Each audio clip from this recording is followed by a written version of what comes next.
আসসালামু আলাইকুম। আজকে দারুণ মজার মাশরুমের একটা রেসিপি শেয়ার করছি।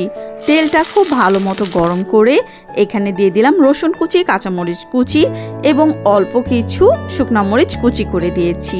এরপর এটা খুব ভালো মতো নেড়ে চেড়ে লাল করে মাশরুম দিয়েছি। এটা ক্যান মাশরুম। তারপর এই মাশরুমটা 2 মিনিটের মতো ভালো মতো ভাজা ভাজা করে নিয়েছি। এখানে অল্প একটু সয়া সস দিয়ে খুব ভালো মতো নেড়ে মিশিয়ে দিয়ে দিয়েছি অল্প একটু পরিমাণ চিনি এবং এরপর এখানে দিয়ে দিচ্ছি তেঁতুলের সস। রেডিমেড তেঁতুলের সসটা এই জন্য ব্যবহার করেছি কারণ তেঁতুলের সসের টেস্টটা খুব ভালো হয় এবং এটা দিলে মাশরুমের টেস্টটাও কিন্তু খেতে মজা হবে। এরপর এখানে লবণ অ্যাড করে দিতে হবে এবং খুব ভালো মতো মিশিয়ে নিতে হবে।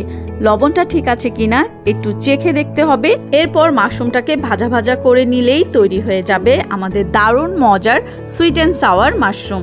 আশা করছি রেসিপিটা সবার কাছে ভালো লাগবে। আল্লাহ হাফেজ।